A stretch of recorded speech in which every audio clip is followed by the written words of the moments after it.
Friends, प्रभु जहाँ को सहाय हेबे तार असाध्य साधन होता है। प्रभु रामचंद्र वनवास जीवा खबर शुणी अयोध्यार समस्त प्रजा मान दुखरे मर्माहत हेले। प्रभु रामचंद्र तांको कहले, तुम्हें कहीं व्यस्त और विव्रत होच? मु तो पितृसत्य रक्षा करने 14 वर्ष वन को जीवी, तापर फेरी आसबि। आ जीवा पूर्व मु तुम मानकर अभाव पूरण कर। प्रभु रामचंद्र दानशील घटना चाहू चाहू राज्य सारा व्यापीगला, समस्ते जाणिगले। शह शह प्रजा आसी प्रभु रामचंद्र ठारू दान ग्रहण करदेले। अयोध्या जड़े गरीब ब्राह्मण रोचे, तांको नाम हूँ त्रिजट। सी रुगिणा थे, आशाबाड़ी धरी चलुले, चलने बल पाऊना। तांको स्त्री कहले, प्रभु रामचंद्र बहुत दयालु, समस्ते तांको पाखरु दान ग्रहण करुछन्ति, तुमे भी जाओ तांको पाखरु किछि दान आनिबो, आमे सुविधारे चलिबा।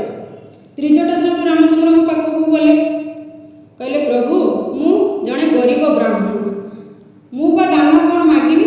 आपनको इच्छा अनुसार आपण मते किछि दान दियंतु।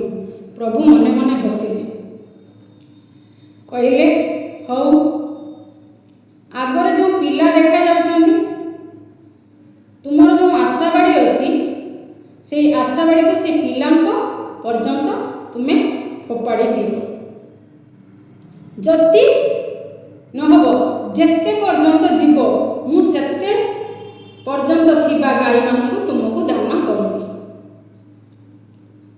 ब्राह्मण चिंता कले, कहले, मु तो आशाबाड़ी धरी चलुची, मु आशाबाड़ी को जदि फोपाड़ी देवी ताने चलिबी केमिति? मु तो होची रुगिणा लोक, मोर बल केउटु आसीबो मु फोपाड़ी? तापर भाबिले प्रभु इच्छा, प्रभु कहिसंती मु करिबी कहिकी बाड़ी फोपाड़ी। से जाई सरला नदीर तटरे जाइकी पड़िला से बाड़ी। से गरीब ब्राह्मण आश्चर्य हो गले, कहले, कौन हैला? मोर बल केउठु आसिला? मु केमिति फोपाड़ी? ये हूँ सब प्रभुंकर इच्छा। प्रभु न चाहिए मोर किछि ही पारि नथा।